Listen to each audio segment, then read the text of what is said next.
Shalom, selamat pagi jemaat Tuhan. Sekali lagi, Shalom, selamat pagi jemaat Tuhan. Halo. Puji Tuhan ya. Mari kita bangkit berdiri. Luar biasa. Kita tahu minggu-minggu ini masih dengan suasana pandemi, tapi apapun yang terjadi kita percaya Tuhan kekuatan kita. Kalau kita diberi kesehatan pagi hari untuk beribadah, puji Tuhan. Kalaupun menikmati ibadat Tuhan, ibadah bersama-sama di rumah juga, puji Tuhan. Kita semua masih bisa di dalam anugerah Tuhan. Haleluya.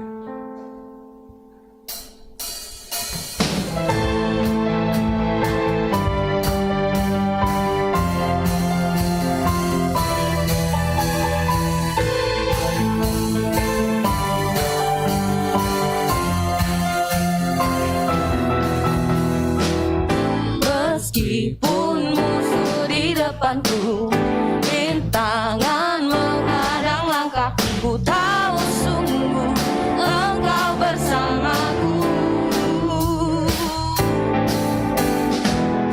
Beribu lebah di kiriku, berlaksa di sisi kananku, ku tahu janjimu Engkau bersamaku. Takkan pernah goyah, takkan pernah goyah keyakinanku pada dirimu, Yesus Tuhanku. Tiada yang seperti dirimu. Kaulah kuatku, kebanggaanku, gunung batu dan keselamatanku, kuat tanganku, perlindunganku, Kaulah Allah sumber kemenanganku. Luar biasa. Sekali lagi kita naikkan pujian ini. Meskipun musuh di depanku, amin, rintangan menghadang langkahku, tahu sungguh Engkau bersamaku. Beribu rebah di kiriku, berlaksa di sisi kananku, ku tahu apa Engkau bersamaku. Takkan pernah goyah keyakinanku pada dirimu, Yesus Tuhan. Tiada yang seperti dirimu. Kaulah kuatku, kebanggaanku, batu dan keselamatanku, kuat tanganmu, perlindunganku, Kaulah Allah sumber kemenanganku. Kaulah kuatku, kebanggaanku, batu dan keselamatanku, kuat tanganku, perlindunganku, Kaulah Allah sumber kemenanganku. Katakan sumber, sumber kemenanganku, sumber kemenanganku. Haleluya. Sebelum kita ke pujian yang kedua, saya senang sekali pujian ini karena ini mengingatkan kita tidak usah payah mencari, Allah selalu menjadi sumber jawaban kita. Amin. Amin. Oke. Serahkanlah, oh, serahkan pada Yesus. Dia akan ganti segala duka menjadi suka. Apakah kau payah mencari-cari? Apakah kau payah berkeliling? Bawa sekarang pada Yesus. Bawalah sekarang segala susahmu pada kaki Yesus. Serahkanlah.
Amin. Segala beban yang menindih hidupmu, serahkan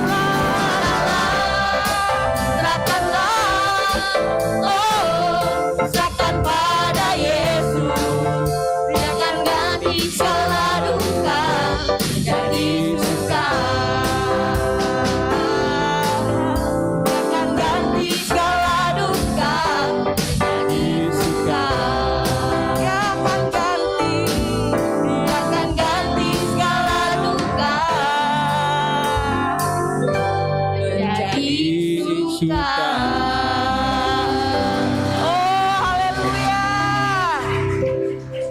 Thank you Jesus. Thank you buat janjimu ya Tuhan.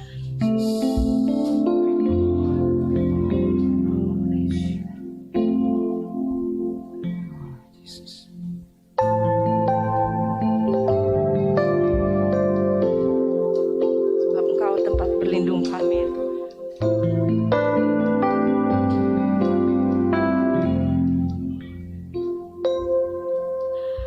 Hanya Kau tempatku berlindung, hanya Engkau laguku dan kekuatanku.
kekuatan dan kuasa-Mu. Oh, Tak dapat ku mengukurnya, ya Tuhan, namun semuanya tak dapat melampaui anugerah-Mu yang ku terima dalam ku percaya ada kemuliaan di balik salibnya, dan aku nyatakan kemenangan dari-Mu. harapanku. Harapanku dalam Kristus. Aku percaya ada kemuliaan di balik salib-Mu, dan aku nyatakan kemenangan dari-Mu. Kekuatanku, harapanku, In Christ alone, I place my trust and find my glory in the power of the cross. In every victory, let it be said of me, my source of strength. my source, My source of strength, my source of strength, my source, my source of strength, my source of strength is Christ alone. Hallelujah. Thank you, Jesus. Bapak Ibu, saudara-saudariku yang terkasih, mari persiapkan diri kita untuk menerima perjamuan kudus sebagai tanda bahwa kita sungguh-sungguh percaya Yesus adalah Tuhan dan Juru Selamat kita, dan kita adalah tubuhnya. Dia adalah kepala yang memiliki setiap kehidupan kita dan telah menebus kita dengan darahnya yang mahal. Dan kita sudah dibeli dengan harga yang lunas. Tidak ada satupun di antara kita yang bukan miliknya. Kalau hari ini banyak masalah, banyak terpaan, banyak cobaan, banyak hal yang membuat engkau jatuh dan menjauh dari Tuhan, kembali akui bahwa dirimu milik Tuhan. Kembali akui bahwa engkau adalah bagian dari tubuh Kristus. Percayalah, ketika kau mengakui segala dosa dan kejahatanmu, maka Dia akan berlaku adil dan setia. Dia akan mengembalikan persekutuanmu dengan Bapa di sorga, dan Dia akan mengembalikan persekutuanmu dengan sesamamu. Mari persiapkan hati kita untuk percaya. Percaya, percaya. Terima kasih Tuhan.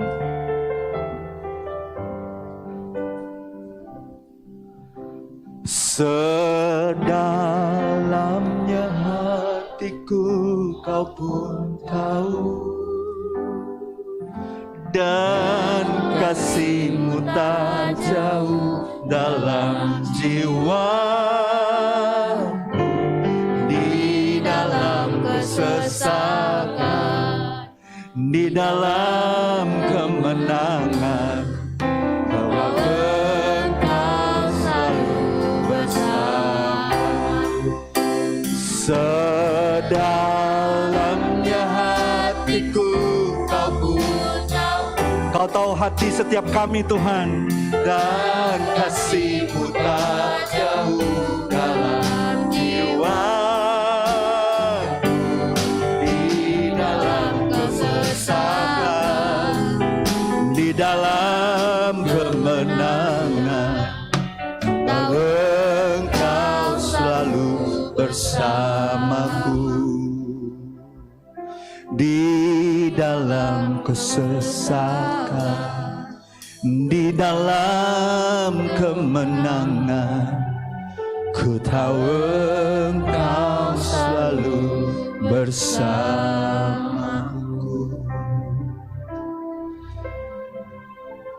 Ambil waktu untuk melihat roti perjamuan ini, tertera firman Tuhan. Firman Tuhan adalah roti hidup.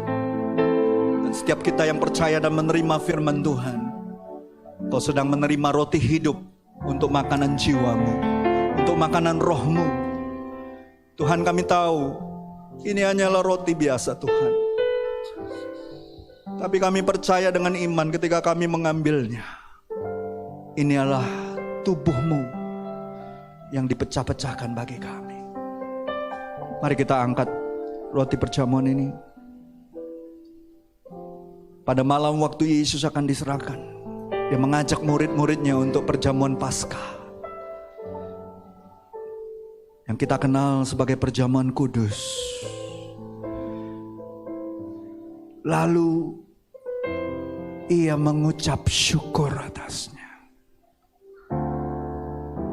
dan berkata, inilah tubuhku yang dipecah-pecahkan bagi kamu. Perbuatlah setiap kali kamu memakannya menjadi peringatan akan aku. Mari kita makan sama-sama.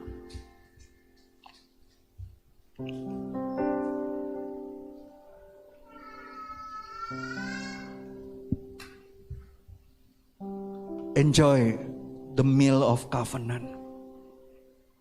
Nikmati perjamuan dengan penuh kasih dan ikat janji Tuhan atas kita.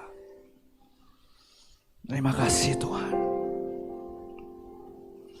Mari kita angkat cawan perjamuan ini. Lalu setelah makan, Yesus mengambil cawan dan berkata, cawan ini adalah perjanjian baru yang dimeteraikan oleh darahku, kata Tuhan. Perbuatlah setiap kali kamu meminumnya menjadi peringatan akan aku. Mari kita ambil waktu untuk meminumnya.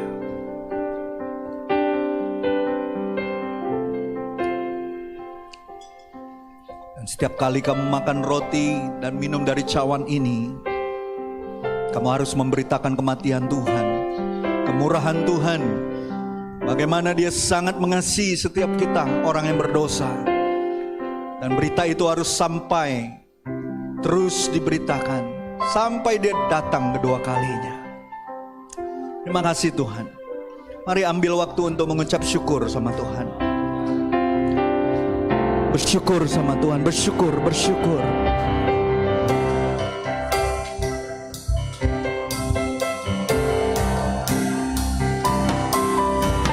Kami bersyukur, kami naikkan syukur kami Tuhan. Kau sangat baik Tuhan. Tak ada yang kami bisa bawa padamu Tuhan selain ucapan syukur kami.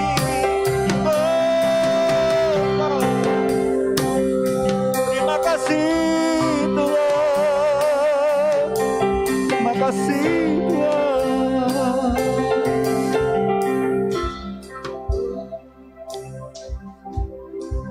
Demikian firman Tuhan, kuatkan dan teguhkanlah hatimu. Janganlah takut dan gentar karena mereka, sebab Tuhan Allahmu, Dialah yang berjalan menyertai engkau. Ia tidak akan membiarkan engkau dan tidak akan pernah meninggalkan engkau. Tuhan, aku percaya di masa-masa seperti ini Tuhan, di mana kabar-kabar perang sudah terdengar, bencana alam sudah terjadi di mana-mana, banjir terjadi di mana-mana, kelaparan terjadi di mana-mana, tanda-tanda kedatangan-Mu sudah nyata Tuhan. Ajar kami untuk menguatkan dan meneguhkan hati kami, agar kami tidak takut dan gentar ketika penganiayaan besar akan datang Tuhan. Masa tribulation itu akan datang Tuhan. Tapi biarlah kami boleh berjalan Tuhan dengan mengetahui bahwa Engkau adalah Allah Immanuel kami.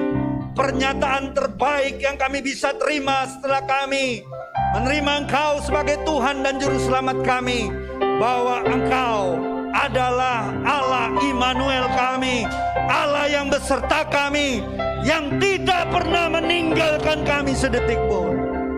Itulah yang terbaik yang kami bisa pegang terus Tuhan, dimanapun kami berada, apapun kondisi kami, sesulit apapun Tuhan situasi kami tahu Engkau gak pernah tinggalkan kami.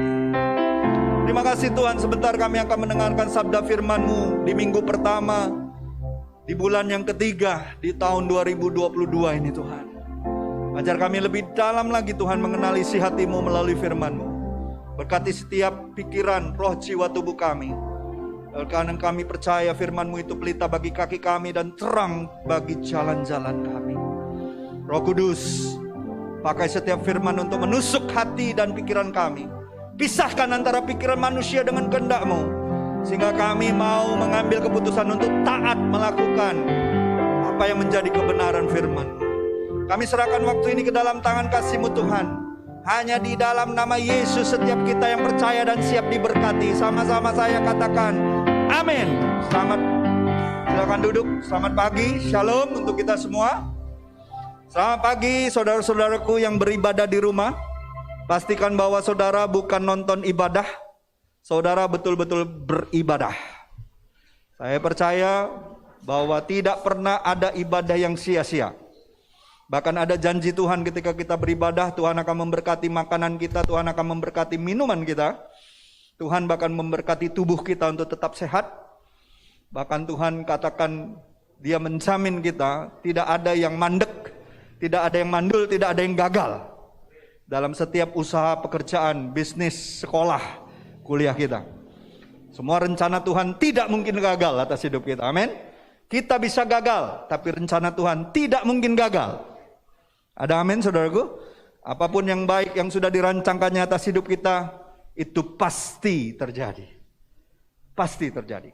Karena itu janji Tuhan atas hidup kita. Amin. Di minggu pertama di bulan yang ketiga ini saya mengajak kita semua untuk belajar firman Tuhan berkenaan tentang 4 hal yang Tuhan izinkan adanya kesusahan dan penderitaan. Siapa yang selama hampir 2 tahun ini merenungkan kenapa semua hal ini terjadi dalam hidup kita? Kenapa sih Tuhan izinkan masa-masa sulit, masa-masa pencobaan, masa-masa yang penuh dengan tetesan air mata dan keluh kesah di hadapan Tuhan? Kenapa Tuhan izinkan? Saya percaya kalau Tuhan izinkan sesuatu, Tuhan tidak pernah bermaksud jahat untuk hidup kita. Selalu saja Tuhan mengizinkan segala hal dalam hidup kita karena kedaulatannya dengan tujuan mendatangkan kebaikan bagi kita. Tuhan turut bekerja dalam segala hal, katakan segala hal, untuk kebaikan kita. Amin. Untuk kebaikanmu. Tunjuk orang sebelahmu, Tuhan lakukan ini untuk kebaikanmu, untuk kebaikan kita semua. Ada amin. Jadi pastikan lidah bibir kita lebih banyak memuji Tuhan.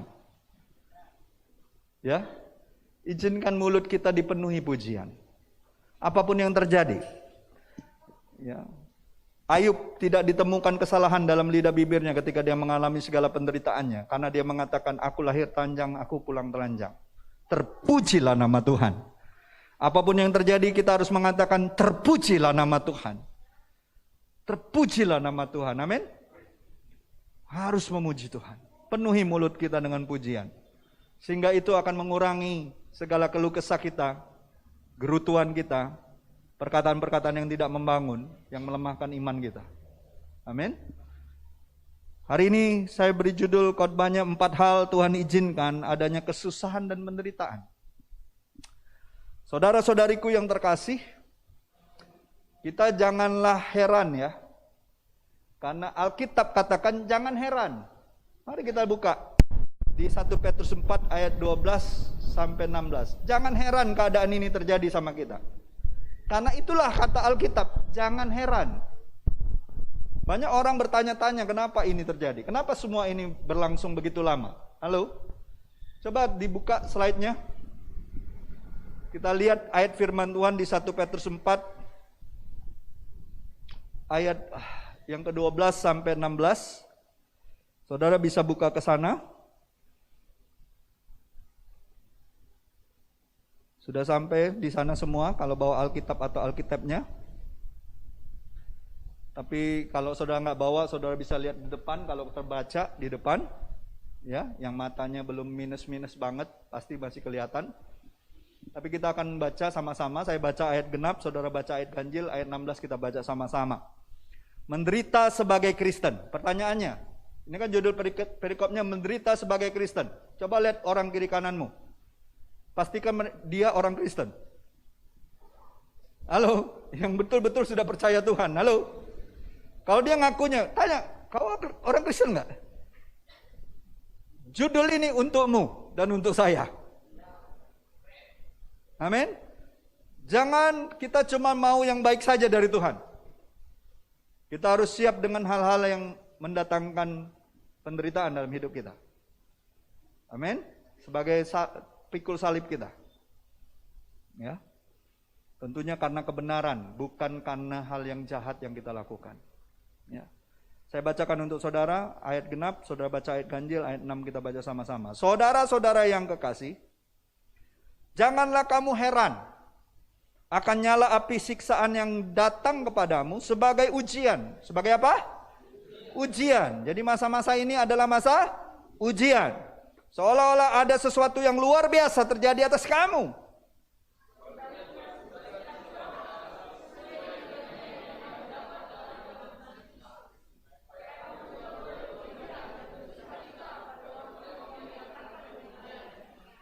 Berbahagialah kamu jika kamu dinista karena nama Kristus, sebab roh kemuliaan yaitu roh Allah ada padamu.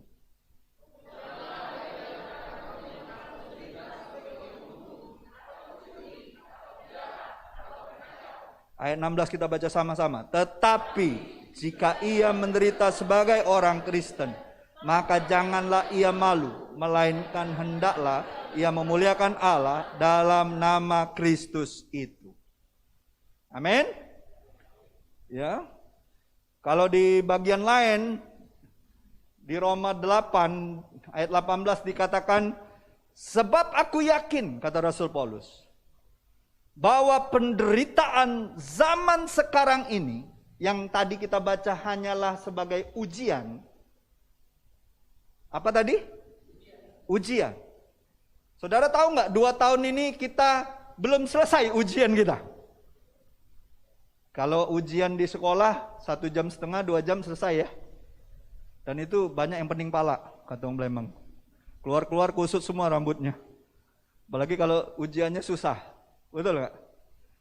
Tapi saya mau mengajak kita semua dalam ujian kita yang belum selesai selama 2 tahun ini. Alkitab tadi kita mengatakan untuk kita apa?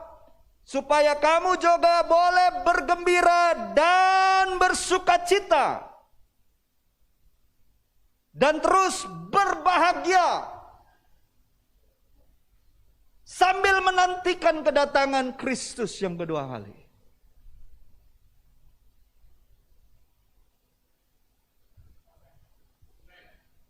Enggak semua bilang amin. Kayaknya nyari yang seneng di telinga ya. Coba telinganya dijewer-jewer dikit, masih sakit nggak?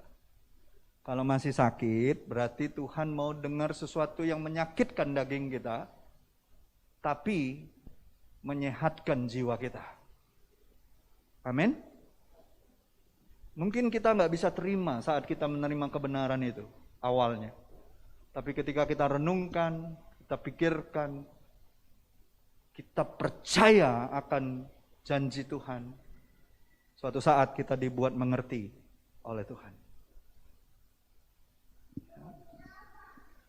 Sebab aku yakin, kata Rasul Paulus, bahwa penderitaan zaman sekarang ini yang adalah ujian bagi kita, tidak dapat dibandingkan dengan kemuliaan yang akan dinyatakan kepada kita.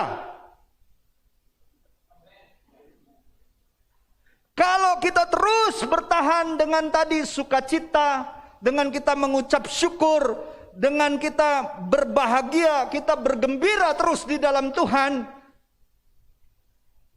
Bergembiralah di dalam Tuhan, maka Dia akan memberikan apa yang menjadi keinginan hatimu. Itu kan kata firman Tuhan di Mazmur, betul? Dan kita lakukan terus, apa yang akan terjadi? Enggak ada dari kita yang enggak lulus. Semua akan menerima bagian kemuliaan Tuhan. Asalkan kita bertahan. Kecuali kalau kita mengizinkan diri kita untuk menyerah. Dan mundur dari Tuhan. Tapi kalau kita terus bertahan, terus maju, terus melakukan apa yang Tuhan mau. Tuhan katakan gini, penderitaanmu yang sekarang kau alami tidak sebanding dengan kemuliaan yang akan dinyatakan.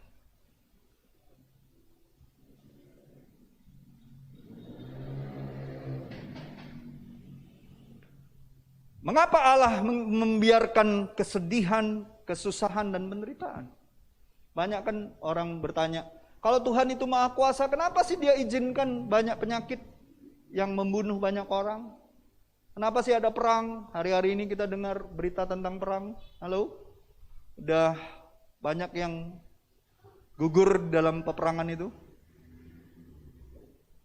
Kenapa sih diizinkan gempa bumi, longsor, banjir, dan itu juga menimpa anak-anak Tuhan?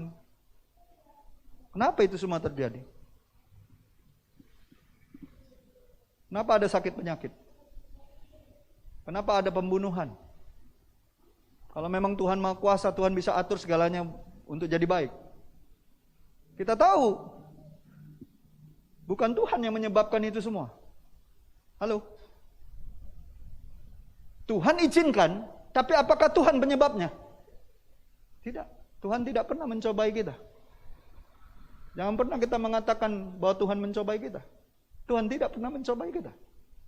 Tuhan selalu ingin yang terbaik untuk kita. Tuhan sangat mengasihi kita. Amat sangat mengasihi kita. Kalau saya bilang amat sangat, kalau ada kata lebih dari itu, saya akan katakan, Dia amat sangat mengasihi saudara dan saya. Buktinya salib. Apalagi bukti yang harus kita cari? Pernyataan salib adalah pernyataan betapa besarnya kasih Bapa atas kita melalui Yesus. Tidak ada yang lebih besar dari pernyataan kasih Bapa melalui anaknya Yesus mati di kayu salib untuk kita semua. Jadi pastikan saudara punya pengertian yang benar bahwa penderitaan, sakit penyakit, kematian,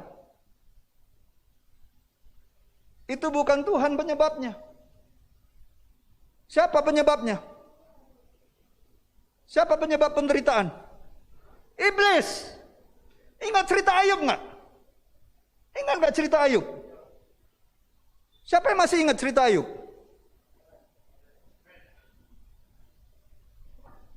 Siapa yang buat Ayub itu sampai seperti itu? Iblis diizinkan sama Tuhan.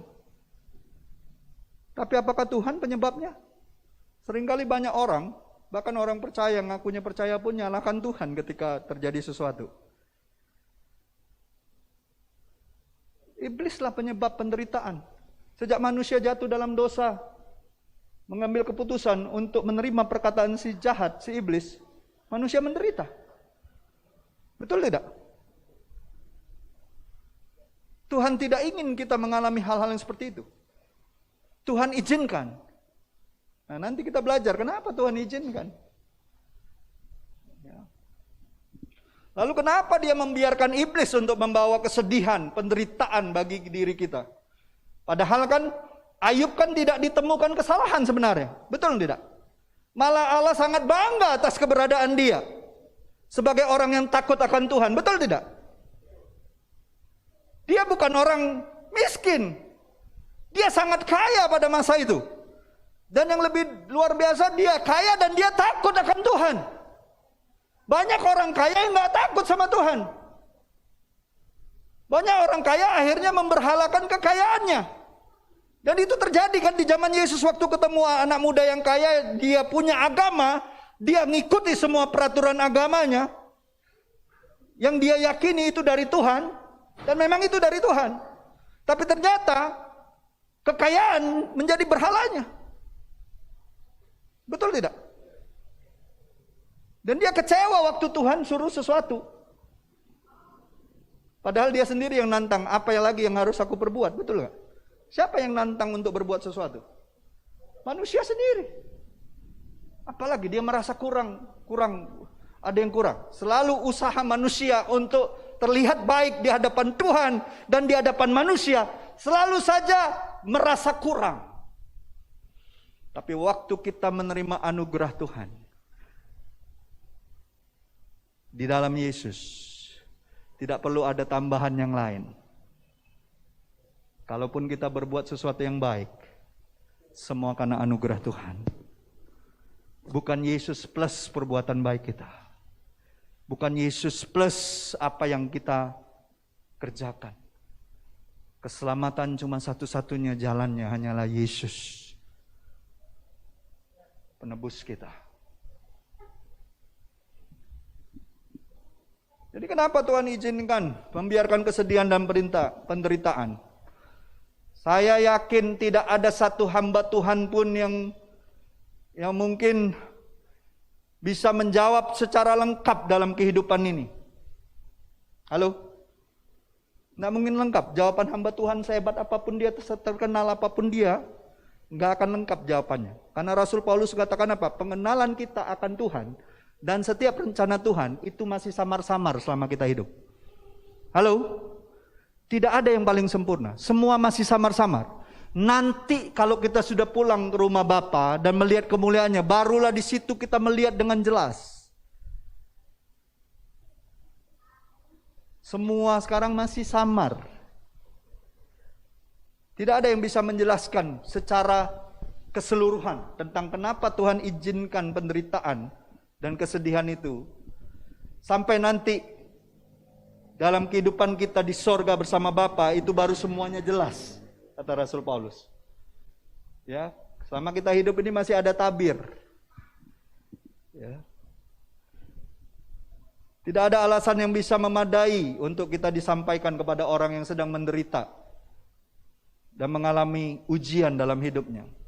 Tetapi bagi saya mencatat setidaknya ada 4 alasan yang bisa kita pelajari. Kenapa Tuhan terkadang memungkinkan kita untuk menderita kesusahan dan kesesakan seperti saat ini. Berarti Tuhan izinkan ini, betul nggak? Apa kita selama 2 tahun ini mau nyalahkan Tuhan? Enggak, kita tahu ini bagian dari rencana Tuhan untuk hidup kita. Amin? Ada amin? Ini bagian dari rencana Tuhan. Ini waktu Tuhan untuk kita meresponinya. Betul tidak? Setuju nggak? Ini Tuhan mau lihat respon kita lebih lagi. Inilah waktu namanya penampian. Inilah cara Tuhan menampi umatnya. Kelihatan siapa yang betul-betul murni ngikut Tuhan, siapa yang tidak. Inilah waktu-waktunya. Diguncangkan kan? Orang kalau nampi, pernah lihat nampi beras?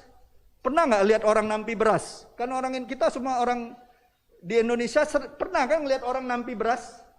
Beras itu sebelum jadi beras apa? Masih ada padi kan? Padi baru digiling, baru ditepok-tepok kayak gitu, kan dia harus ditampi kan? Atau kalau dia sudah beras, masih perlu ditampi. Kalau orang zaman dulu masih tampi dia, betul nggak? Betul ya Mami ya? Selama kita orang-orang zaman yang usianya 40-50 tahun, pasti ngelihat orang tua kita dulu nampi beras. Selalu ada tempat tampi beras di rumah. Walaupun itu sudah beras putih, tetap aja ditampi. Sama umat Tuhan kelihatannya putih bersih, mungkin rohani, tapi Tuhan tetap tampi kita. Supaya apa? Supaya yang kotor keluar. Ketika ada angin dia keluar. Tapi yang berisi, diguncang tinggi pun dia balik ke wadahnya. dia tetap balik ke wadahnya. Tapi yang nggak berisi jangan coba-coba. Ketika ada angin, keluar dia.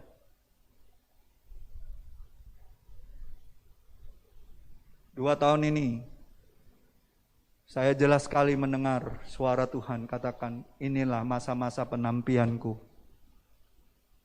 Siapa yang sungguh-sungguh hidup di dalam persekutuan dengan Tuhan dan dengan saudara-saudari seimannya, mereka akan tetap kuat dan tidak goyah. Tapi yang tidak kuat, mereka akan keluar. Mereka akan terpental. Ketika ada badai ini, mereka akan menjauh dari Tuhan. Menjauh dari persekutuan umat Tuhan. Dan itu terbukti. Itu terlihat sekarang dimanapun gereja Tuhan. Udah kelihatan. Jadi apa hal yang Tuhan izinkan penderitaan dan kesesakan terjadi?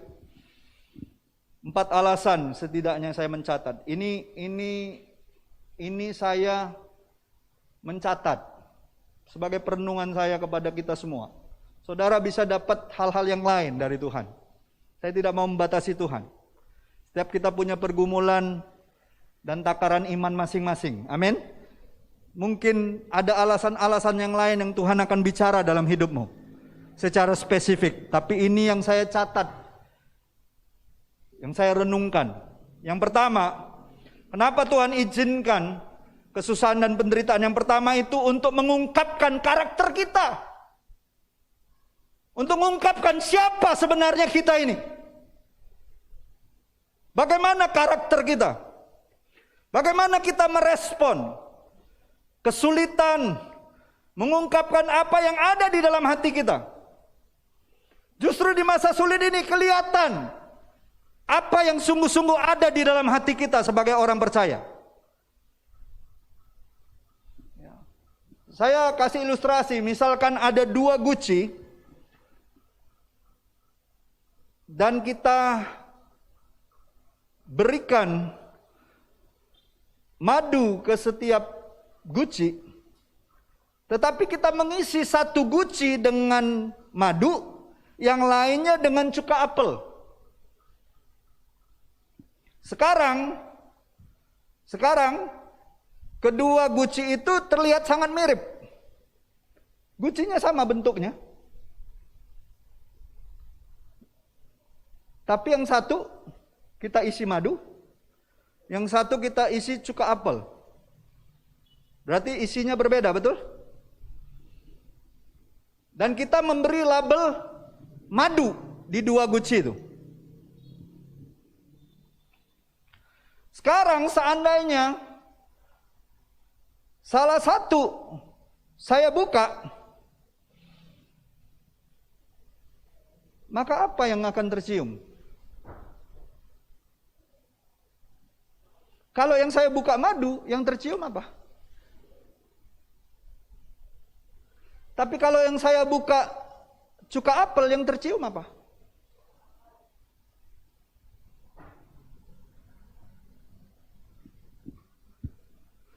Itu yang akan keluar baunya, betul nggak?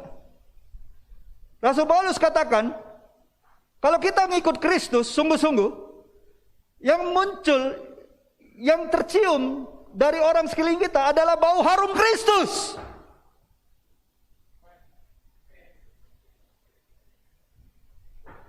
Apapun tantangan dan penderitaan kita,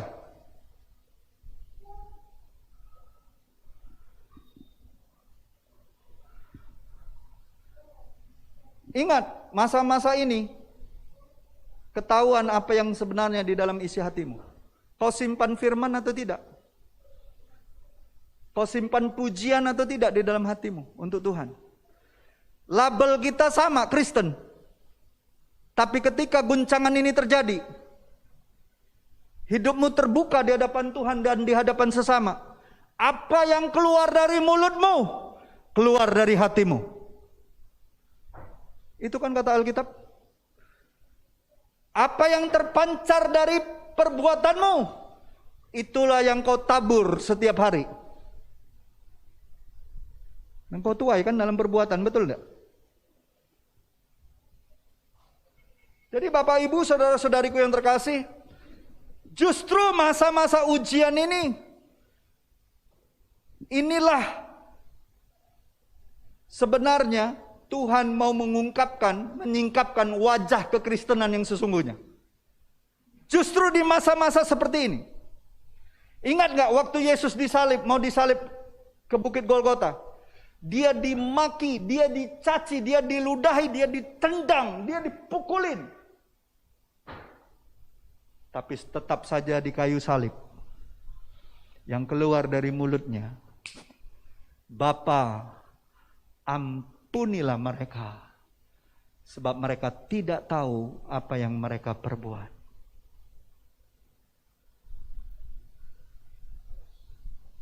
Mutiara tetaplah mutiara walaupun dia ada di dalam lumpur. Ada amin? Ada amin, saudaraku?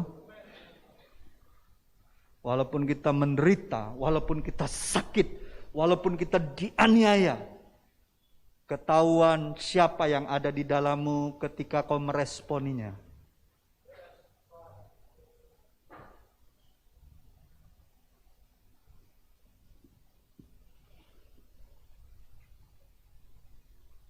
Ketika saudara baca ayat ini, apa respon kita?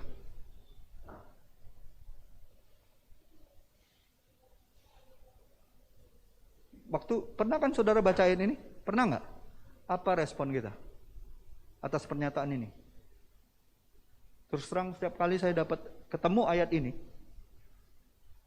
doa saya cuma satu. Tuhan, berikan aku karakter seperti karaktermu itu. Setiap kali aku mengalami hal-hal yang sulit, hal-hal aku dihina, dianiaya, dicemooh, dikecilkan orang, ataupun keadaan lingkungan mencoba untuk melemahkan imanku. Aku mau Tuhan punya hati untuk mengampuni, untuk mengasihi, untuk terus mengatakan berkat atas hidup orang lain. Karena teladan kita adalah Yesus. Karena Yesus sudah ada di dalam kita. Ada amin? Kita nggak mau kan mempermalukan dia. Keberadaan kita itu adalah keberadaan tubuhnya. Ada amin? Dan kita nggak mau mempermalukan Tuhan. Ya. Jadi jika Allah membiarkan masa-masa ini terjadi pada kita, pertanyaannya, madu yang keluar, apa cuka yang keluar? Disinilah karakter kita diuji. Apakah kita masih terus mengikuti teladan Yesus yang memiliki karakter yang ilahi? Ingat karakter Yesus apa? Buah-buah roh, kasih, sukacita, damai sejahtera, kesabaran, kebaikan, kemurahan, kesetiaan, pengendalian diri. Tidak ada satupun hukum yang bisa menentangnya. Halo? Tidak ada.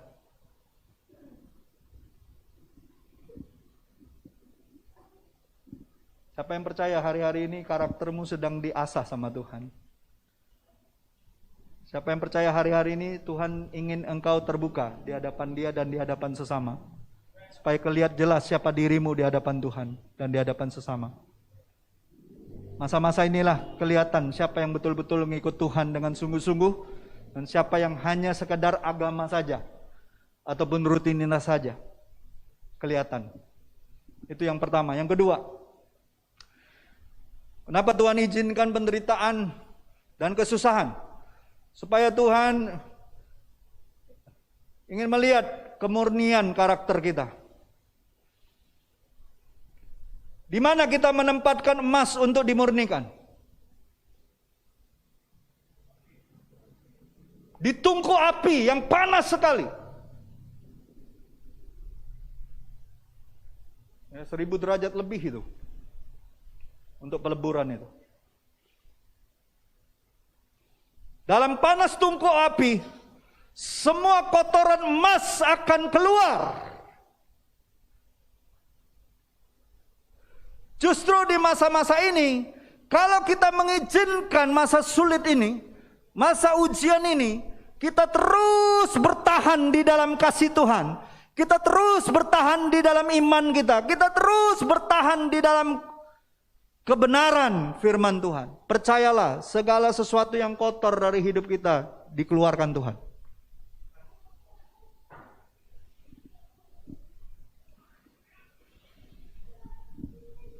Alkitab mengatakan di Yesaya 48 ayat 10. Tolong ayatnya ditampilkan. Sesungguhnya kata Tuhan, aku telah memurnikan engkau, namun bukan seperti perak. Tuhan gak puas kalau kita kelihatan cuma seperti perak. Tuhan menguji kita dalam dapur kesengsaraan supaya kita terlihat cemerlang seperti emas murni. Amin.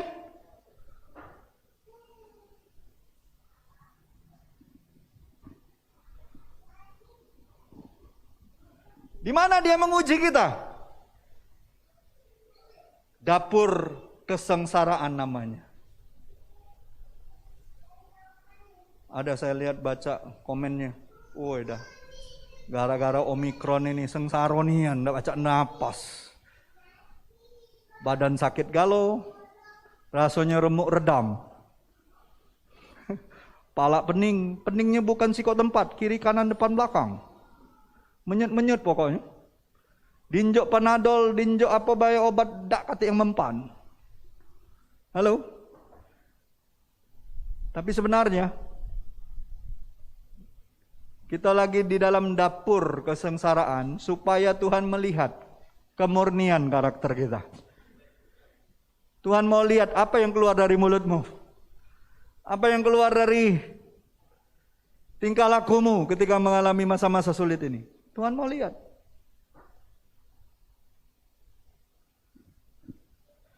Kalau kita responnya benar, maka sesuatu yang baik, sesuatu yang belum pernah kau lihat, belum pernah terdengar, belum pernah terbersit dalam hatimu, Tuhan tambahkan dalam karaktermu. Dan bukan engkau yang menilai, orang yang menilai. Orang yang akan menilai, bukan kita, orang yang menilai. Ya, jangan menilai dirimu sendiri. Ya, apalagi mengagul-ngagulkan diri. Wah, itu paling bahaya itu. Biarlah orang menilai kita. Di mana Tuhan menempatkan kita kalau mau lihat karakter kita dimurnikan? Di dalam penderitaan. Tadi kan? Di dalam kesesakan, di dalam kemenangan, ku tahu engkau selalu bersamaku. Tuhan tuh mau ya, waktu kita dalam kesesakan, karakter kita tuh ngikutin keteladanan dia. Makanya ada firman-Nya kan, Matius 11 ayat 28-30. Pakailah kuk daripadaku. Tiap hari Tuhan minta apa? Apa yang diminta Tuhan dari kita? Saya mau tanya, apa yang Tuhan minta dari kita setiap hari? Mari sini engkau yang letih lesu, berbeban berat. Yang berbadan berat juga boleh, nyerahkan badanmu yang berat itu. Untuk Tuhan bisa kasih hikmat supaya lebih kurus. Boleh. Tapi yang Tuhan minta tuh beban berat. Nah, Tuhan bilang gini, serahkan sini. Beban beratmu yang kau gak sanggup. Apakah kau payah berkeliling cari jawaban? Tuhan bilang serahkanlah. Tuhan bilang serahkan. Nah, kita gak mau serahkan. Bebannya terus kita timbun, kita timbun, kita timbun. Akhirnya apa? Stres dewe, kata orang Palembang. Tuhan bilang sini, bawa sini. Yang kau gak sanggup itu biar aku yang nanggung. Tuhan mau ganti apa? Aku ganti dengan kukku yang enak dan bebanku yang ringan. Saudara mau beban berat apa beban ringan? Mau beban hidupmu apa beban yang dari Tuhan? Belajarlah daripadaku, kata Tuhan. Karena aku lemah lembut dan rendah hati, maka jiwamu akan mendapatkan ketenangan. Saya kalau ngecek orang, orang itu bilang aku stres Pak, aku ini, aku banyak pikiran, aku nggak bisa tidur. Itu artinya dia belum serahkan bebannya sama Tuhan. Tuhan bilang kalau kau serahkan, aku ganti bebanku yang enak, yang ringan, kuku yang enak itu, maka kau akan mengalami kelegaan dan ketenangan. Pacak tedok kita walaupun banyak masalah. Ini wong ndak ada masalah. Masalahnya dibuat dewek. Dia punya segala sesuatu, secara materi dia punya banyak hal, tapi dia nggak bisa tidur. Itulah hidup yang aneh bin ajaib bagi saya. Aneh. Tuhan sudah bilang siniin bebanmu, tapi masih ditahan terus, masih dipegang terus, masih dipikirin sendiri.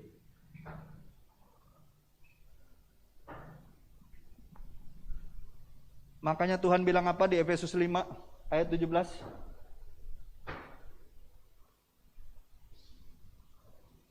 Efesus 5 ayat 17 bilang apa? Jangan kita jadi orang yang bodoh. Tuhan mau kita jadi orang-orang yang bijaksana. Karena hari-hari ini adalah hari yang jahat. Bilang sama sebelahmu, kalau kau punya masalah jangan kau pegang dewek, serahin sama Tuhan, jangan bodoh. Jangan bodoh. Kalau dia tidak ngerti apa itu bodoh, lolo itu lolo. Masih tidak ngerti juga lolo, buyan, tahu dah buyan? Tidak ngerti juga, bahasa Medan sekali ini, bengak kau.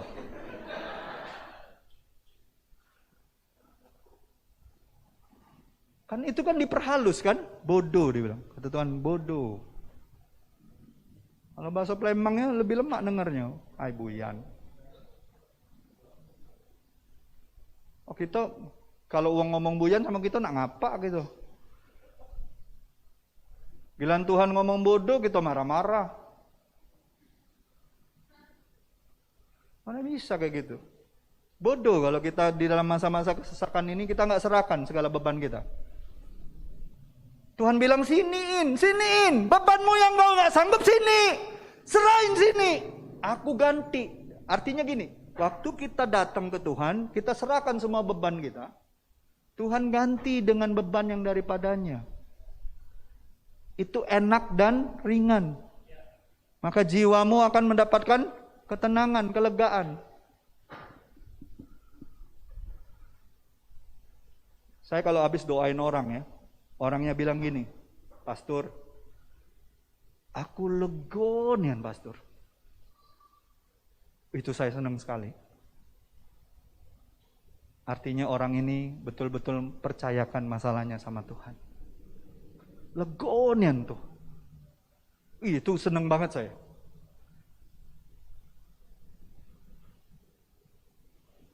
Itu senang sekali saya. Sebagai hamba Tuhan, benar-benar saya senang dengar dia mengatakan itu. Coba saudara, ketika saudara haus, capek, letih, rasanya tuh sudah gak sanggup lagi. Tiba-tiba saudara dikasih air sama orang. Airnya dingin lagi. Bukan dingin dari lemari es ya, dingin alami. Dari kendi. Saudara minum. Woi, legonya. Rasanya tuh hilang semua, capek kita. Hanya dikasih air segelas putih. Apalagi Tuhan.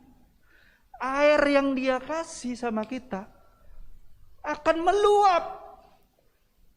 Meluap. Dan orang lain bisa merasakan sukacita kita. Bisa merasakan kebaikan Tuhan melalui hidup kita. Walaupun wadah hati kita kecil. Amin. Siapa yang bersyukur? Siapa yang mulai mengerti bersyukur masa-masa ini Tuhan sedang murnikan karakter kita? Amin. Amin. Bersyukurlah, bersyukur. Kelihatan nanti murni apa enggak murni. Ketika hati kita yang enggak murni dibersihkan Tuhan, hidupmu tuh lego, karena tidak ada lagi yang jahat, yang kotor. Tidak kate lagi pikiran jahat. Nggak ada lagi pikiran yang salah tentang Tuhan. Ayub waktu mengatakan, dulu aku hanya lihat, aku hanya dengar dari orang. Tapi sekarang aku menyaksikan dengan mataku sendiri. Bagaimana kedahsyatan Engkau, kebaikanmu, kemurahanmu atas hidupku. Itu kan mataku terbuka, dibilang, melihat kemuliaan Tuhan. Betul nggak? Apa yang menjadi pernyataan dia? Aku tahu sekarang segala rencanamu tidak mungkin gagal. Keluar perkataan iman. Amin. Tapi kalau kita belum dimurnikan Tuhan, yang ada keluhan, ngapola Tuhan, cak saronian aku nih Tuhan, belum selesai sikok lah datang lagi masalah lebih besar, stres aku Tuhan, nak mati bahaya aku Tuhan. Nah, kacau itu kalau sudah kata-kata seperti itu. Tapi kalau kita mengerti kebenarannya, kenapa Tuhan izinkan ini terjadi? Tuhan mau lihat respon kita. Kalau respon kita benar, maka Tuhan akan menyediakan hal-hal yang kita butuhkan dan kita perlukan untuk tantangan-tantangan yang lebih besar di depan kita. Amin. Itu yang kedua. Yang ketiga, kenapa Tuhan izinkan terjadi? Untuk memperkuat iman dan pengalaman kerohanian kita. Siapa yang tahu pohon-pohon terkuat yang ada di dunia ini adalah pohon-pohon yang berada di puncak gunung?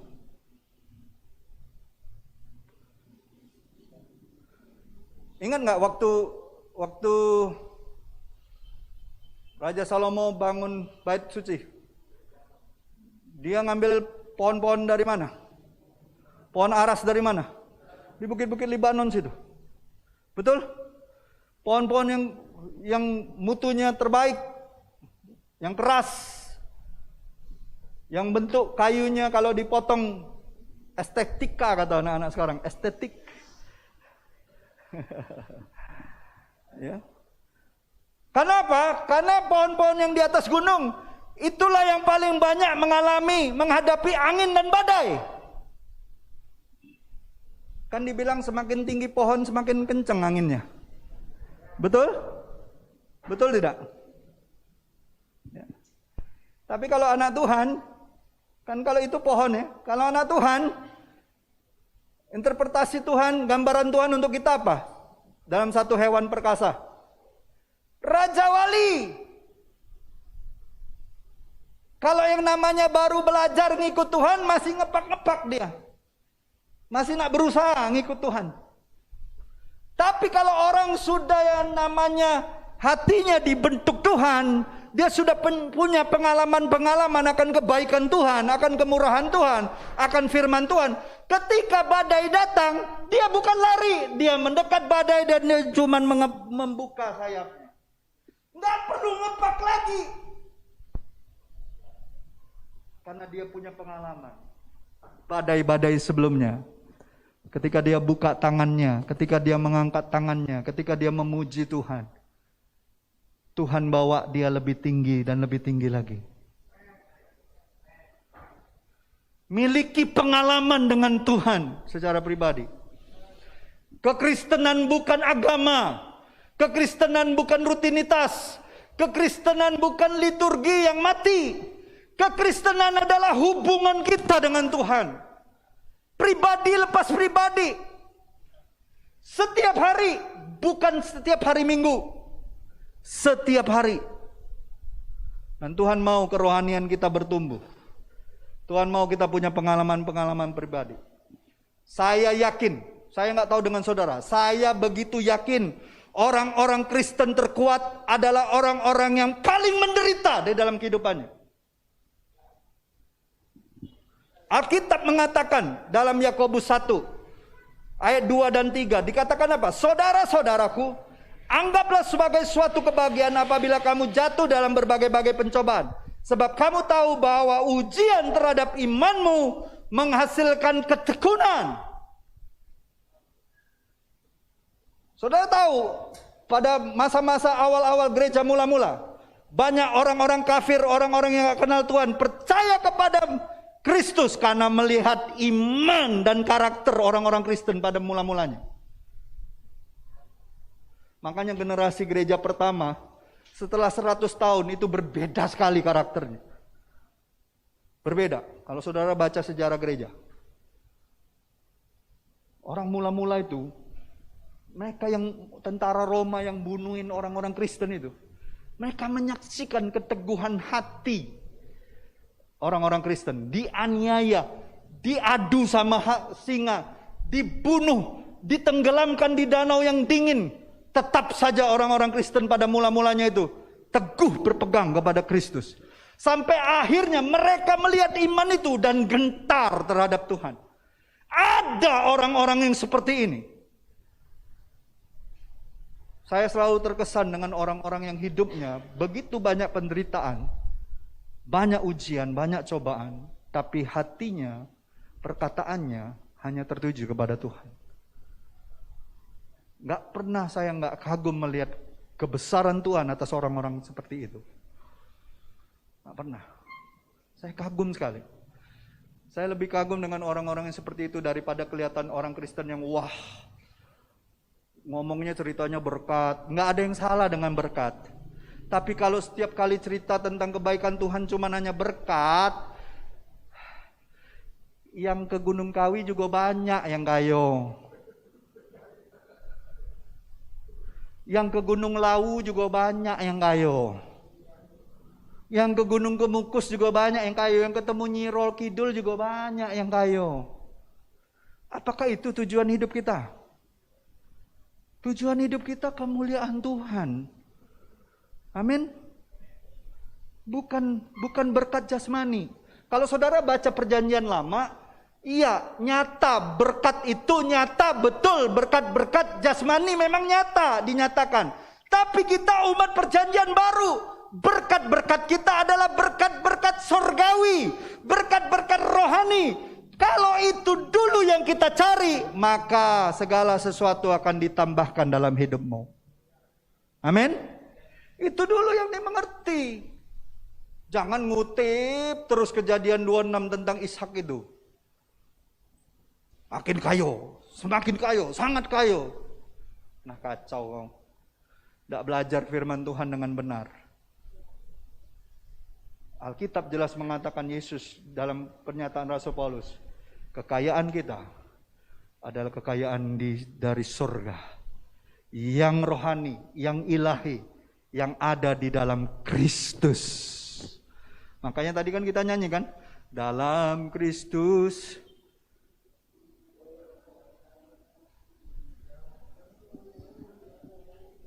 Apa yang kita cari? Ada kan?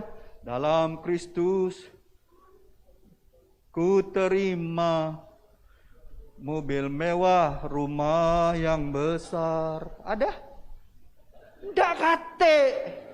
Yang ada tuh kemuliaan. Dan saudara tahu, waktu kita menderita dan kita bertahan di dalam kasih karunia Tuhan, di dalam firman, itulah kemuliaan. Bukan harta kita, bukan. Harta kita fana, jabatan kita fana, status saya sebagai hamba Tuhan itu fana. Roh Kudus saja, perkataan-perkataan bahasa roh akan berakhir. Mujizat akan berakhir.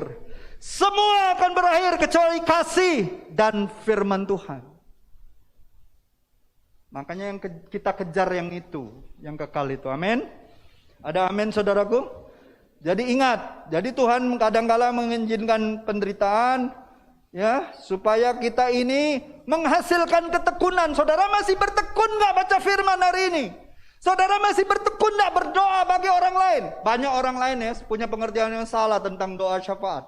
Dia pikir pendoa syafaat itu orang yang rohaninya lebih daripada jemaat biasa yang berdoa. Salah. Pendoa syafaat itu seharusnya seluruh jemaat adalah pendoa syafaat. Karena pengertian pendoa syafaat secara simpel adalah doa syafaat berbicara kita berdoa bagi orang lain. Pertanyaannya, saudara masih doakan orang lain enggak? Masih doakan orang yang terhilang enggak? Berarti saudara itu sedang berdoa syafaat. kalau Yesus ada di dalammu. Dan Rasul Paulus mengatakan, Yesus yang sudah naik ke sorga, duduk di sebelah kanan Allah Bapa, menjadi pembela kita siang dan malam. Itu berbicara tentang syafaat. Kalau dia ada di dalammu, kau pun akan mendoakan orang lain. Amin. Saya banyak dapat pemikiran yang salah dari para pendoa, bahkan hamba Tuhan. Salah, mereka berpikir pendoa syafaat itu orang yang super rohani, bisa mendapat penglihatan, bisa dapat perkataan-perkataan hikmat yang hebat-hebat. Bukan itu. Tuhan mau seluruh jemaat Tuhan, gereja Tuhan adalah pendoa syafaat. Coba perhatikan, saudara baca ya. Saudara baca Alkitab. Setiap kali rasul-rasul ditangkap, dianiaya, atau pergi misi memberitakan Injil, siapa yang mereka minta untuk berdoa bagi mereka? Jemaat. Tidak ada, tolong kasih tahu sama pendoa syafaat di Roma.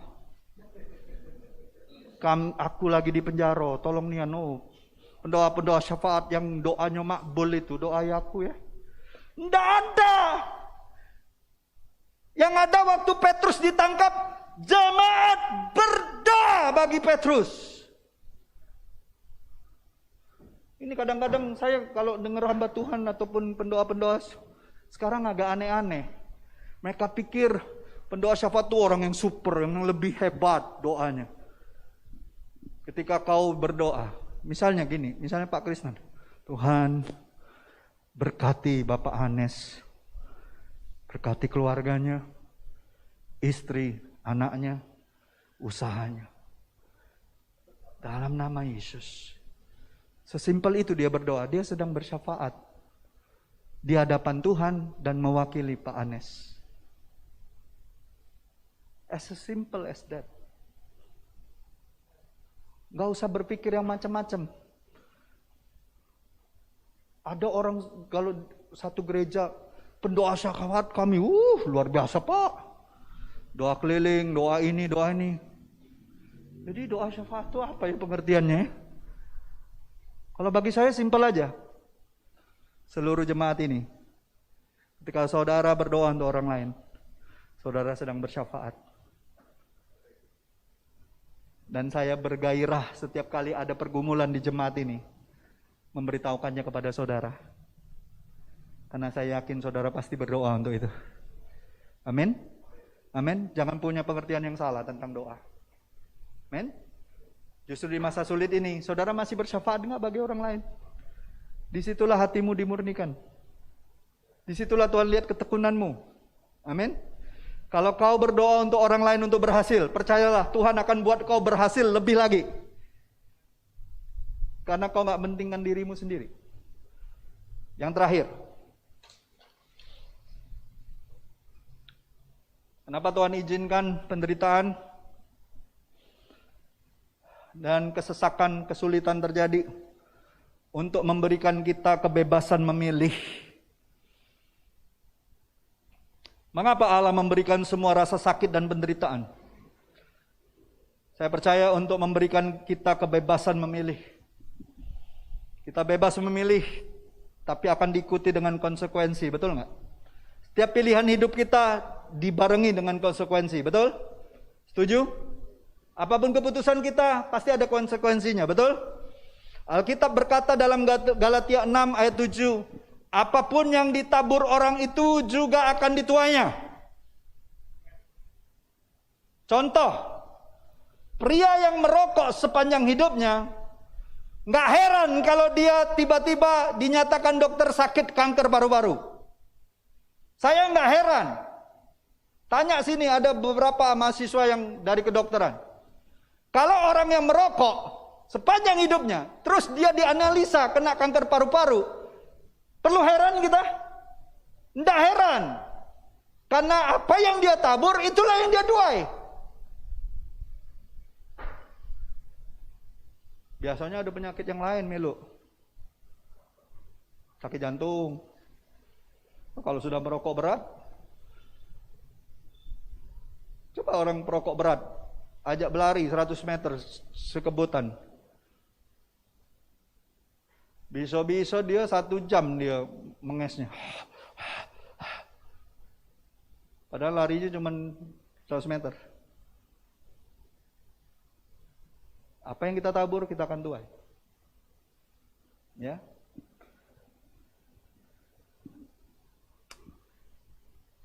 Terus dengan perumpamaan ini ada orang yang tanya gini, tapi pastor, kenapa ada orang yang tidak bersalah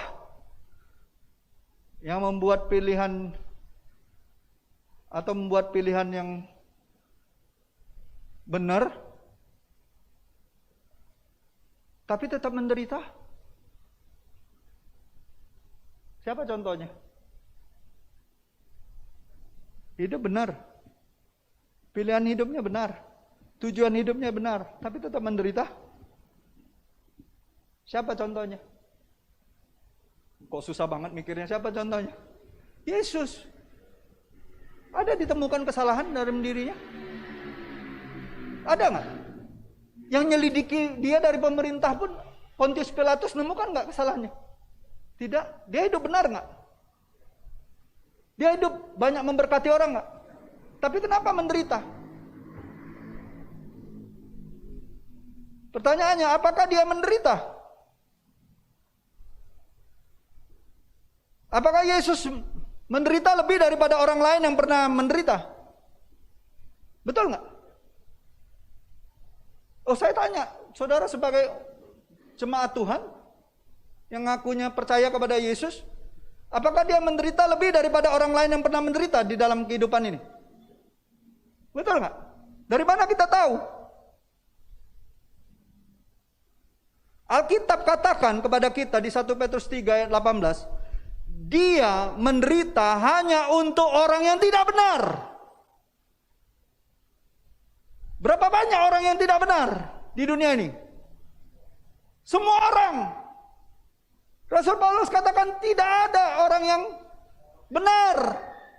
Semua sudah jatuh dalam dosa. Dan Yesus harus menderita untuk itu.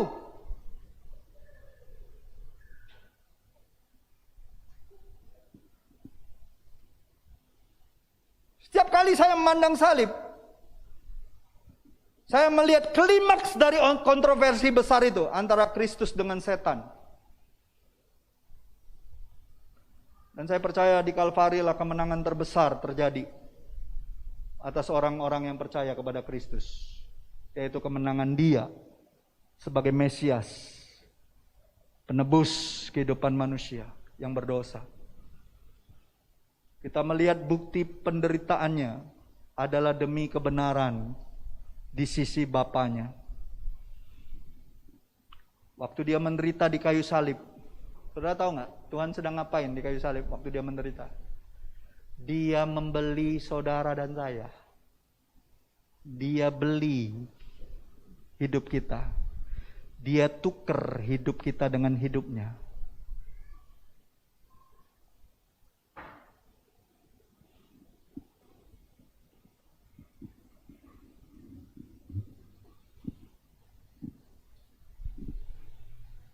Pertanyaannya, di manakah Tuhan ketika kita menderita? Siapa yang pernah merasa dirinya menderita? Siapa yang pernah merasa aku nih pernah merasakan penderitaan? Pernah? Semua kita pernah? Pertanyaannya, di mana Tuhan? Kalau kita nggak baca firman, kita nggak tahu keberadaan Tuhan di mana. Tapi kalau kita baca renungan firman Tuhan, kita tahu Tuhan di mana waktu kita menderita. Yesaya 43 katakan gini, ayat 1. Janganlah takut, sebab aku telah menebus. Ingat tadi di kayu salib Tuhan ngapain? Nebus kita, betul? Betul? Lalu apa yang terjadi? Aku telah memanggil engkau dengan namamu. Engkau ini kepunyaanku. Artinya Tuhan ada di mana? Tuhan beserta kita. Saudara, saya nggak tahu, di dalam penderitaan biasanya saya merasa seperti ditarik, seperti tenggelam, seperti ditarik dalam kesulitan. Ya, Kita seperti mau ditarik di air yang gelap. Seperti keputusasaan menyapu jiwa kita. Betul nggak? Iya. Waktu Yunus menolak panggilan Tuhan, hidupnya itu semakin tertarik nggak ke bawah. Waktu Yunus menolak panggilan Tuhan, dia harus ngalamin nggak namanya seperti tertarik oleh keputusan hidupnya yang salah. Betul? Pertama di mana? Dia dari Yerusalem, dari kotanya, lari kan ke bawah. Kalau lihat peta, ke Yapo. Yapo terus ke mana? Ke Tarsis, jauh lagi. Lalu di mana? Setelah itu dia pergi. Di mana dia berada? Di kapal kan? Di kapal apa dia di atas kapal atau di bawah kapal? Digeladak. Ke bawah lagi dia. Ngapain? Tedo, kata orang Palembang. Tedo. Terus waktu diundi dia kan yang kena. Ternyata masalah gelombang besar itu karena siapa? Yunus kan? Lalu diapain? Dibuang ke laut. Ke bawah lagi kan? Soalnya nangkep gak ya kira-kira? Nangkep gak? Kalau di pojok kapal masih di pojok kapal ya, walaupun di bawah geladak ya. Terus dibuang ke laut, tenggelam kan dia? Atas seizin Tuhan, datanglah iwak besak yang mulutnya besar. Bukan iwak paus, jangan salah guru-guru sekolah minggu. Iwak mulut besar itu. Kalau udah besar, apa acak muat badan Pak Anes? Badan Yunus kan lumayan. Ditegok, kalau bahasa Palembang, ditegok iwak katanya. Betul? Cep, masuk dalam. Ke bawah lagi.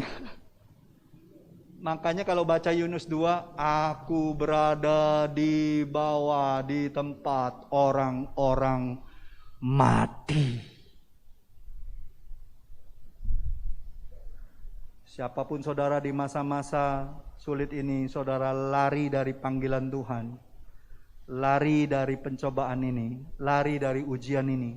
Hidupmu akan ditarik seperti ditarik ke dalam air yang gelap. Keputusasaan, ketidak ada pengharapan. Syukur ya, Yunus justru mengalami perjumpaan dengan Tuhan.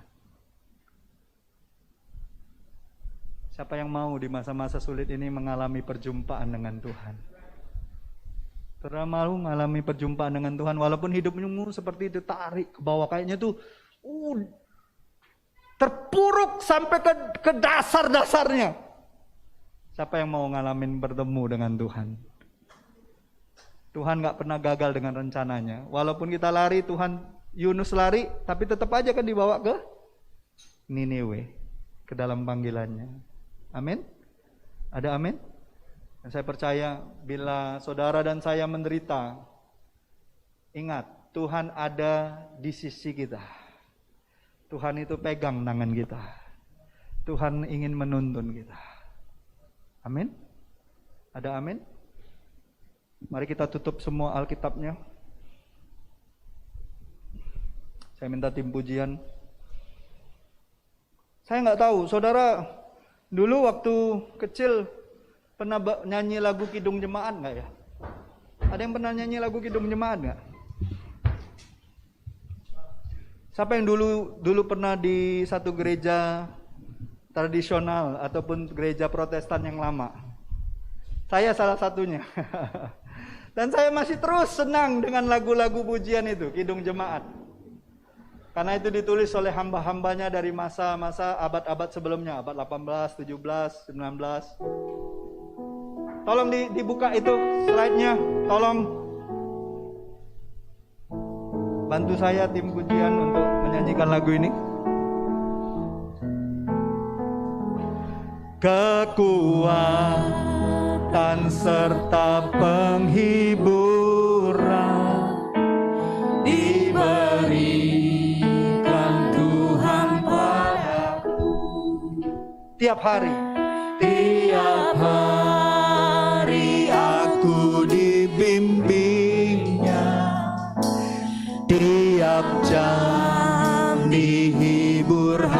bagiku, dan sesuai dengan hikmat Tuhan, ku diberikan apa yang perlu, suka dan duka bergantian, memperkuat imanku.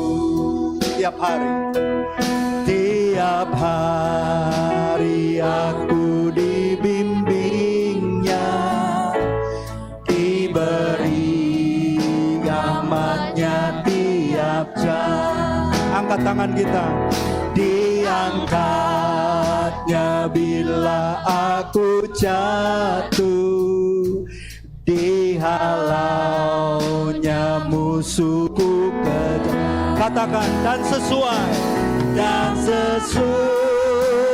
dengan hikmat Tuhan, ku diberikan apa yang perlu, Suka dan derita bergantian, memperkuat imanku. Yang namanya Raja Maha Kuasa, yang namanya Raja Maha Kuasa, Bapa yang kekal dan abadi, mengimbangi duka dengan suka, dan menghibur yang sedih. Yang namanya Raja Maha Kuasa, Bapa yang kekal dan abadi, mengimbangi suka dengan suka, dan menghibur hati yang sedih. Dan sesuai dengan hikmat Tuhan, dan sesuai dengan hikmat Tuhan, ku diberikan apa yang perlu, suka dan duka bergantian, memperkuat imanku. Katakan, dan sesuai dengan hikmat Tuhan, ku diberikan apa yang perlu. Ingat saudaraku, suka dan derita bergantian, memperkuat imanku. katakan sama Tuhan, suka dan derita bergantian, memperkuat imanku.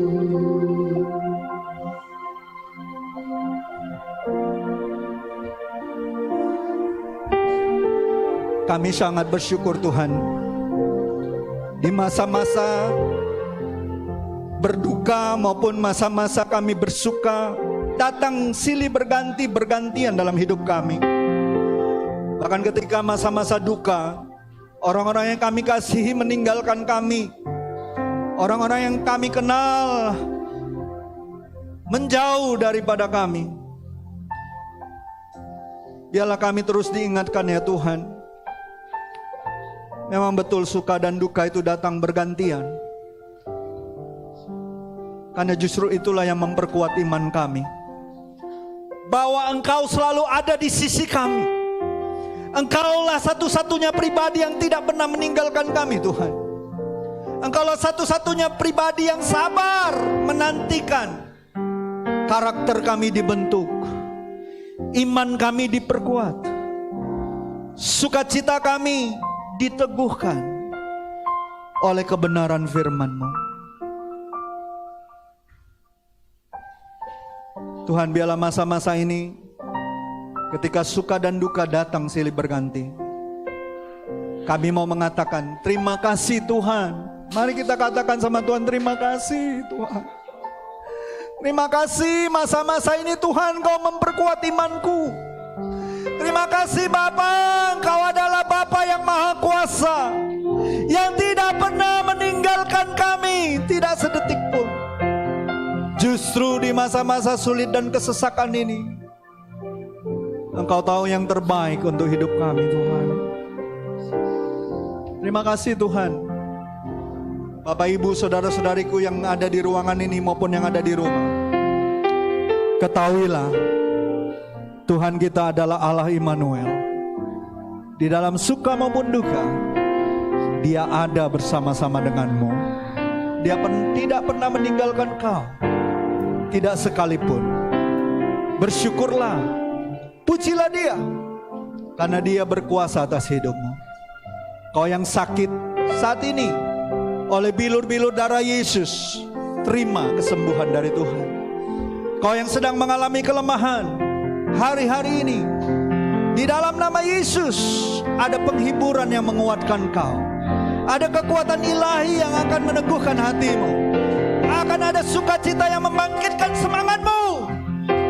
Dan firman Tuhan mengatakan orang yang bersemangat dapat menanggung penderitaannya. Tuhan akan berikan engkau semangat yang baru, sehingga engkau mampu dan dimampukan oleh Dia melewati masa sulit ini. Engkau yang sedang mencari kesempatan-kesempatan yang selama ini tertutup, di dalam nama Yesus, setiap pintu-pintu yang tertutup untuk hidupmu terangkat, terbuka. Bersama dengan Yesus kau akan masuk ke tempat-tempat itu, dan kau akan jadi berkat. Engkau akan jadi pembawa damai. Engkau akan membawa kabar baik ke tengah-tengah komunitasmu. Terima kasih Tuhan, orang yang bekerja, berbisnis, kuliah, sekolah Tuhan, jemaatmu Tuhan. Aku percaya hari-hari ini Kau sedang memperkuat iman, pengharapan dan kasih mereka. Hamba-Mu sudah selesai Tuhan untuk apa yang seharusnya hamba sampaikan. Terima kasih untuk kebenaran firman-Mu. Berbicaralah terus atas hidup kami. Dalam nama Yesus, setiap kita yang sudah menerima firman Tuhan dengan percaya, sama-sama saya katakan amin.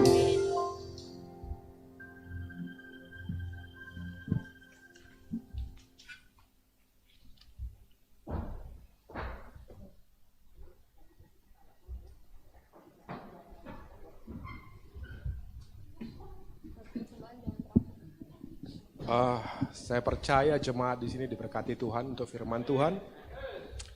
Sebelum kita memberikan yang terbaik untuk Tuhan, ada firman Tuhan. Mungkin kita tahu semua tentang firman Tuhan di Markus 12 ayat 41 sampai 44. Persembahan seorang janda miskin. Saya akan bacakan untuk kita semua. Pada suatu kali Yesus datang, duduk menghadapi peti persembahan dan memperhatikan bagaimana orang banyak memasukkan uang ke dalam peti itu.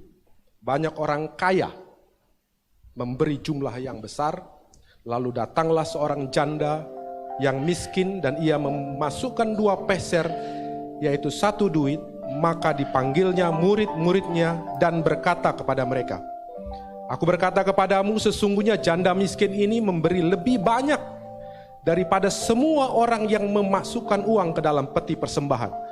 Sebab mereka semua memberi dari kelimpahannya, tetapi janda ini memberi dari kekurangannya semua yang ada padanya, yaitu seluruh nafkahnya."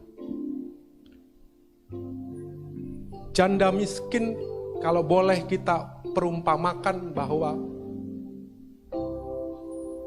orang yang sulit. Kalau kita perumpamakan sampai hari ini, kita sulit. Mungkin bapak-bapak, ibu-ibu yang terkasih, ekonomi lagi sulit. Gaji terpotong, bisnis belum jalan dengan baik. Bahkan mungkin seperti janda miskin, janda berarti tidak ada suami. Mencari nafkah sendiri untuk menguliahkan anak, menyekolahkan anak, itu sulit. Tapi saya mau katakan, Tuhan Yesus peduli kepada orang yang sulit. Tuhan Yesus memperhatikan. Tuhan Yesus tidak menganggap remeh orang yang sulit. Dia memperhatikan. Jadi kalau hari-hari ini berkata, bagaimana membagi uang yang lagi sulit ini? Bagaimana membagi uang yang tidak seberapa ini? Saya mau katakan, Tuhan memperhatikan kita. Tuhan peduli sama kita. Tuhan tidak berkata orang kaya yang diperhatikan sekarang. Di pasal ini Tuhan tidak memperhatikan orang kaya.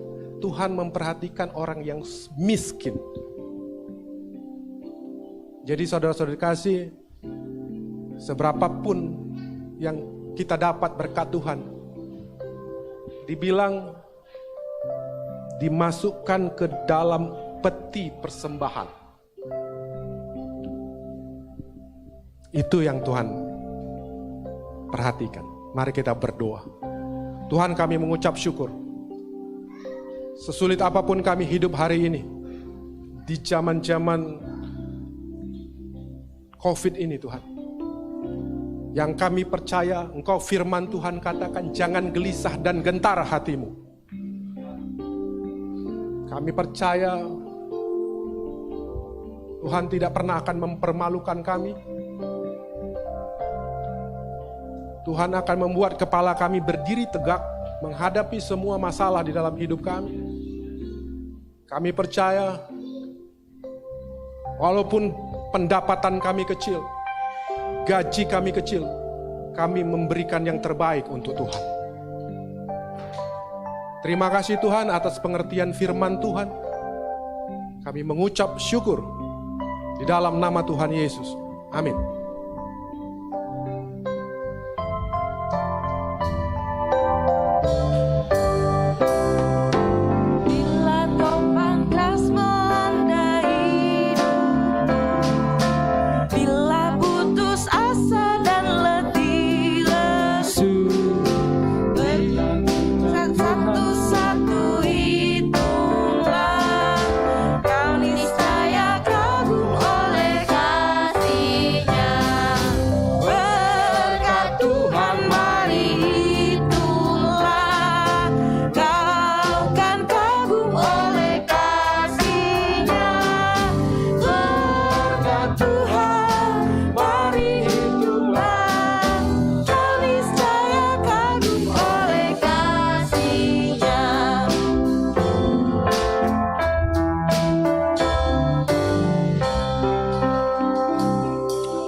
Selamat menikmati pengumuman, selamat hari Minggu.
Doakan perintisan jemaat yang di Jambi dan di Muara Bungo. Kalau sekolah Gema Persabda di Muara Bungo, muridnya sekarang sudah ada 25 orang. Udah tambah guru, akan ada operator yang baru. Saya terharu karena kita memulai sekolah ini di Muara Bungo itu hanya dengan modal iman.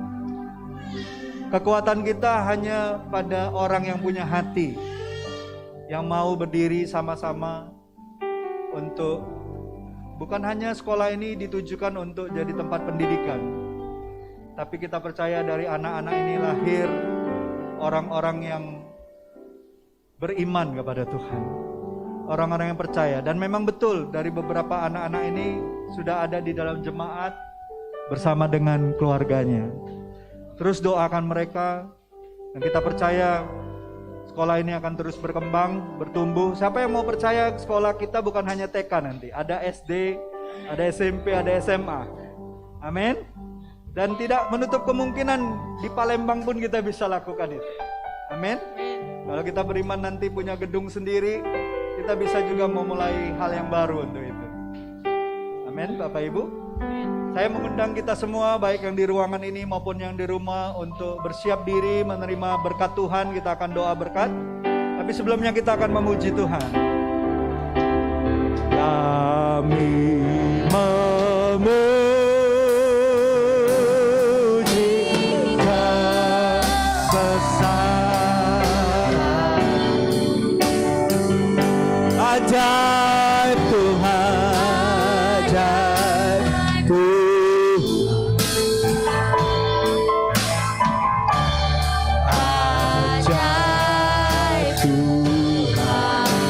Kami memuji-Mu Tuhan, kami memuji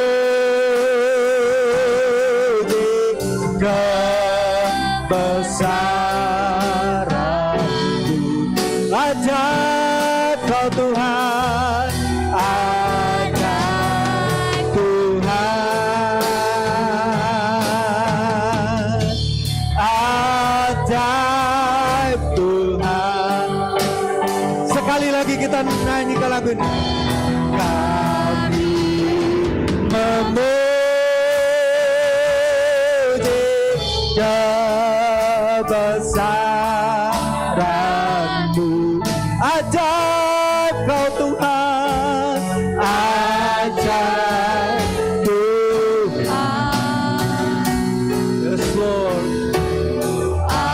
ajaib Tuhan. Kami memuji-Mu, memuji kebesaran-Mu.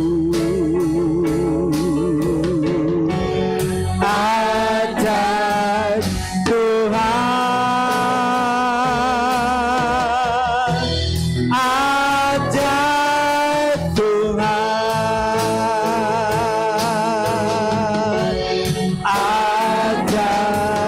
Tuhan, ajaib Tuhan,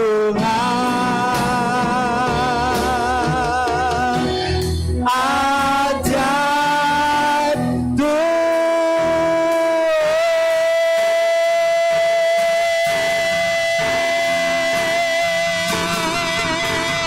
ajaib Kau Tuhan, haleluya. Terima kasih Bapa, untuk hari ini kami mengucap syukur untuk kebaikan dan kemurahan Kau, sehingga kami masih diberikan kesempatan untuk beribadah, bersekutu dengan Kau dan saudara-saudari seiman kami. Tidak ada yang dapat menghalangi kasih-Mu Tuhan atas hidup kami. Tidak juga maut sekalipun Tuhan. Tidak dapat menghalangi hati kami yang haus dan lapar untuk datang beribadah kepada-Mu. Terima kasih untuk umat-Mu yang besar ini Tuhan. Umat-Mu yang luar biasa ini. Sebentar kami akan pulang ke rumah kami masing-masing. Yang ada di rumah bersiap untuk menerima berkat-Mu. Kami rindu Tuhan terima berkat. Dan kami rindu jadi berkat Tuhan. Bapak Ibu saudara-saudariku, persiapkan hatimu, rohmu, jiwamu. Dan angkatlah kedua tanganmu dan terimalah berkat daripada Tuhan. Kiranya Tuhan memberkati engkau dan melindungi engkau. Kiranya sinar wajah Tuhan yang penuh dengan kemuliaan memenuhi engkau dengan kasih karunia. Dan Tuhan menghadapkan wajahnya kepada wajahmu, supaya engkau juga memancarkan kemuliaannya di dalam kehidupanmu. Dan terimalah damai sejahtera daripada Allah. Anugerah-anugerah dan anugerah daripada Allah Bapa kita, kasih karunia dan kebenaran yang datangnya daripada Yesus, penghiburan dan penyertaan Roh Kudus membawa kita tetap taat dan setia sampai Yesus datang kedua kalinya, Maranatha, bahkan sampai selama-lamanya. Kita akan tutup doa berkat ini dengan kita bersama-sama sebagai satu jemaat dan berdoa dengan iman seperti yang diajarkan Tuhan Yesus. Bapa kami yang di sorga, dikuduskanlah namamu, datanglah kerajaanmu, jadilah kehendak-Mu Tuhan, di bumi seperti di sorga. Berikanlah kami pada hari ini makanan kami yang secukupnya, dan ampunilah kami akan kesalahan kami, seperti juga kami mengampuni orang yang bersalah pada kami. Dan janganlah bawa kami ke dalam pencobaan, tapi lepaskan kami daripada yang jahat. Karena Engkau-lah yang mempunyai kerajaan dan kuasa dan kemuliaan sampai selama-lamanya. Amin, amin, dan amin. Selamat hari Minggu, Tuhan Yesus memberkati. Shalom.